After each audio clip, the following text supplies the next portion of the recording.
10월 기준금리 인하에 힘 실린다. 시장금리는 이미 선반영을 하고 있다. 요거하고 지금 주담대 허들이 은행마다 제각각이다. 일부는 1주택자 대출도 중단하고 있다는 기사 같이 묶어서 말씀드려 보겠습니다. 지금 팩트를 보고 제 의견을 말씀드려 볼게요.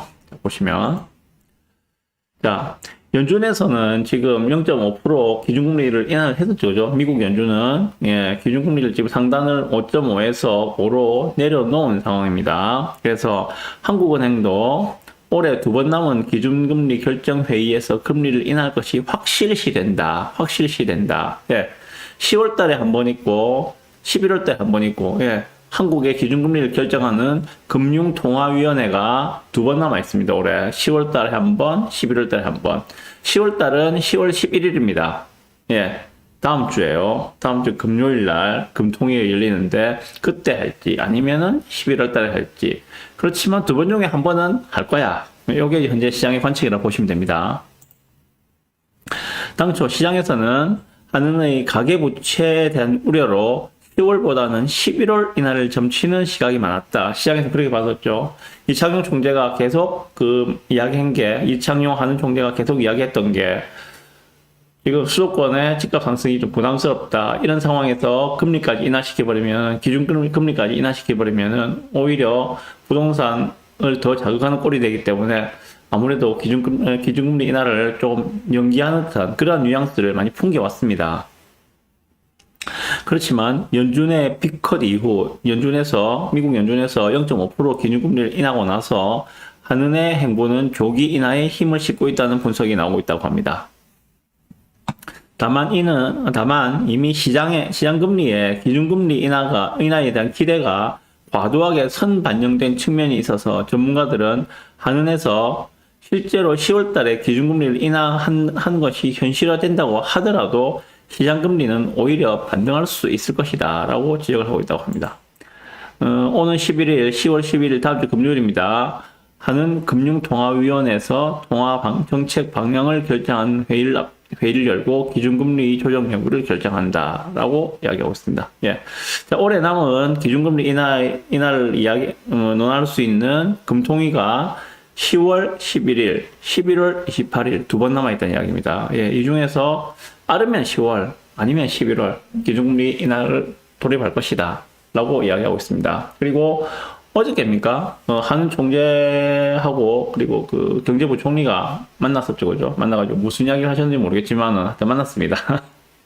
무슨 포럼에서 서로 만나셨다 그러던데 한은은 독립기관이죠. 독립기관입니다. 중립성을 가지고 경제정책 이제 금리를 조절하는 중립기관입니다. 정부의 간섭으로부터 독립적이라 이야기하는데 그래도 우리 일반인들의 시각으로 보기에는 완전히 독립적이지 못하지 않는가라고도 이야기를 하고 있습니다. 여기에 대해서 제 의견을 말씀드릴게요. 자,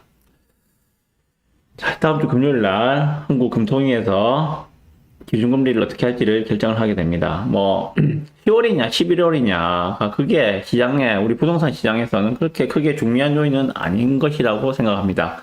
일단 지금 시장의 기대는 올해 안에 10월이든 11월이 되든 이미 금리 인하를 확실시 하고 지금 시장은 반응을 하고 있지 않는가라고 생각이 듭니다. 지금 내수 경기가 별로 좋지 않다고 이야기하죠. 수출은 그래도 나름대로 선방을 하고 있는 것 같은데 내수 경기가 매우 좋지 않죠. 좋지 않은 그런 상황들입니다. 그런 상황 속에서 정부는 내심 10월 달에 금리 인하를 해주기를 바라고 있는 눈치인데 한국은행에서는 데이터를 보고 결정하겠다는 그런 입장이기도 하고요. 근데 지금 현재 정부에서 그런 거죠. 기준금리를 인하게 되면은 대출금리는 내려올 수밖에 없겠죠. 그런데 대출금리가 내려오게 되면은 부동산 시장이 꿈틀거리는 것이 겁이 나니까 은행으로 하여금 가상금리를 올려놨죠. 저도 깜짝 놀랐는데 어저께 제가 대출 상담사님하고 통화를 했었는데 지금 대출금리 얼마입니까? 라고 물어보니까 지금 우리은행입니다. 신규 대출금리가 4.5%, 4.6%래요. 불과 한 석 달 전만 하더라도 3% 중후반대였거든요. 그죠? 3% 중후반대였는데 어제 확인해 보니까 4% 중반으로 올라왔어요. 거의 한 0.7% 정도가 올라와 있는 상황이거든요. 그만큼 지금 가상금리를 올려놨다는 이야기입니다. 하나 더 보여드릴까요? 보시면, 여기서 보시면은, 우리 코픽스 신규 취급, 요걸 보시면 되는데, 코픽스 신규 취급 기준액, 요게 지금 은행의 기준금리가 됩니다. 은행의 조달금리거든요, 얘가. 이게 기준입니다. 지금 코픽스 신규 취급 기준은 3.36%입니다. 3.36%. 그럼 여기에 만약에 예를 들어서 대출금리가 4.6%라는 이야기는 여기에 더한 가상금리가 약 1.3%라는 이야기입니다. 가상금리가 지금 되게 높이 올라와 있어요. 왜 그렇습니까? 정부에서 은행에 이야기해서 특히 금감원에서 은행 측에 주문을 했었죠. 가계부채가 너무 과도하게 빠르게 늘고 있다. 사실은 서울 수도권의 부동산 움직임이 너무 급격하게 뛰어오르니까 요걸 좀 막기 위해서 가계대출을 좀 억제를 하라. 그렇게 주문을 했었죠. 그런데 은행에서는 가장 손쉬운 게 가상금리를 올리는 거였죠. 그러다 보니까 현재 지금 대출금리는 약 4.6% 정도다. 1금융권에서. 예, 그 정도는. 되게 높은 거예요. 되게 높은 거예요. 불과 한 석 달 만에 지금 0.6, 0.7 정도가 올라온 거거든요. 되게 높은 겁니다. 그러다 보니까 은행에서는 땡큐죠. 안 그래도 작년하고 올 초만 하더라도 은행이 이자 장사한다고 대통령부터 나서서 지적을 했었죠. 야, 너희 지금 국민들이 이렇게 힘든데 너희도 이자 장사만 하고 있을까 하면서 가상금리를 줄이라고 계속 압박을 했었죠. 그러다 보니까 가상금리가 0.7, 0.8, 1% 언더로 내려왔었죠. 그런데 지금은 어느새 1.3%, 1.4%까지 가상금리가 올라와 있는 그런 상황이 된 겁니다. 늘 말씀이지만은 이러한 상황들이 비정상적인 상황이거든요. 가상금리가 너무 비상식적으로 높다는 것들이죠. 올해는 못 간다. 그렇게 보시면 될 것 같습니다.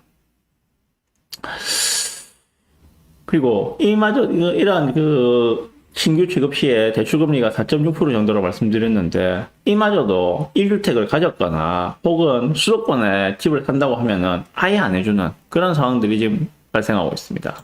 보시면 이런 겁니다. 주담대 허들이 은행마다 제각각이다. 일부는 1주택자 대출도 중단하고 있다. 라고 이야기하고 있어요. 지금 가계대출 증가세는 억제하면서 금리는 올리지 말라는 금융당국의 압박에 웃긴 이야기죠. 가계대출 증가세는 억제해 대출은 해주지 말아라.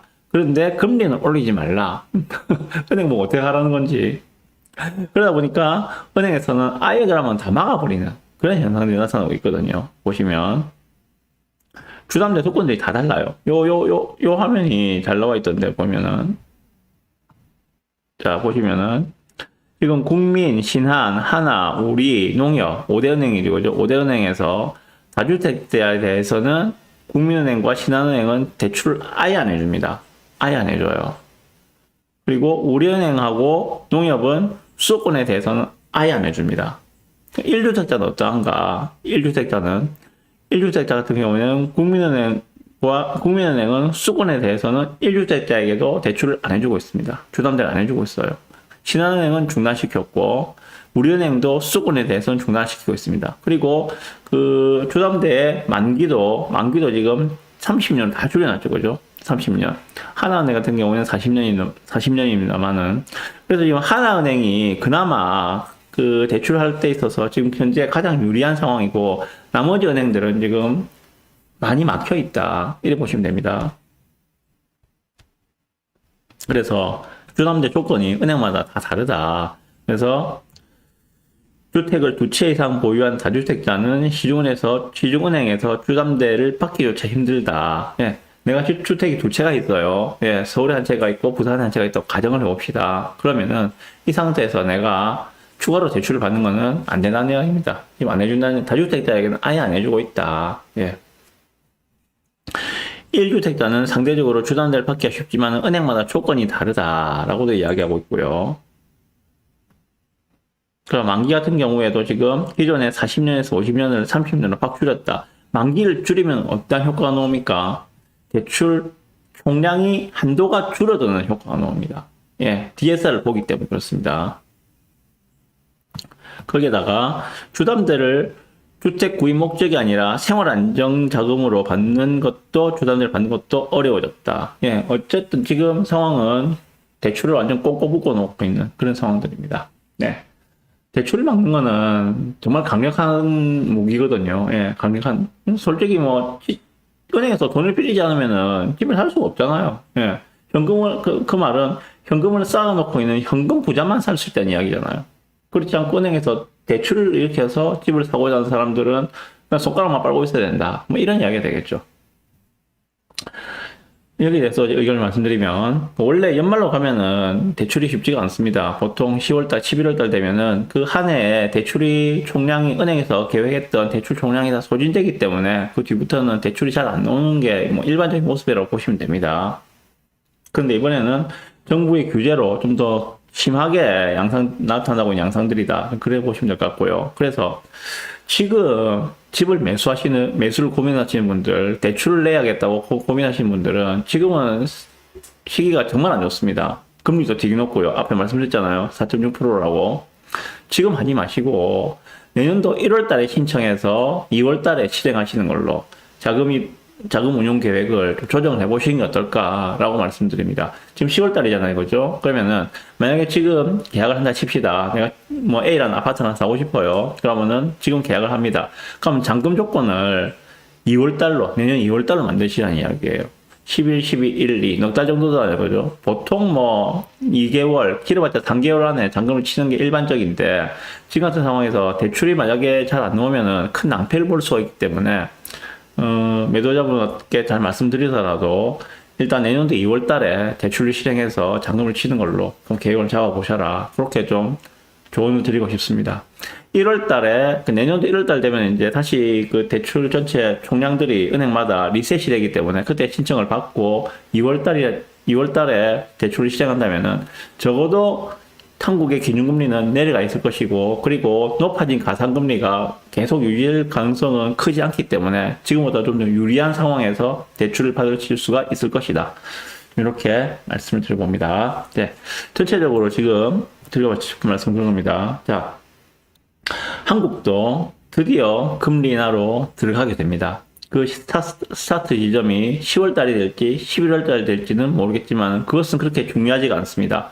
한국도 이제 금리 인하의 사이클로 들어간다는 사실이 더 중요하고요. 자, 금리 인하가 시작되는 이 시점에 있어서는 통상적으로 금리가 떨어지는 그런 시기에는 현금보다는 실물 자산을 가지고 있는 것이 좀 더 유리하다라고 말씀을 드립니다. 네.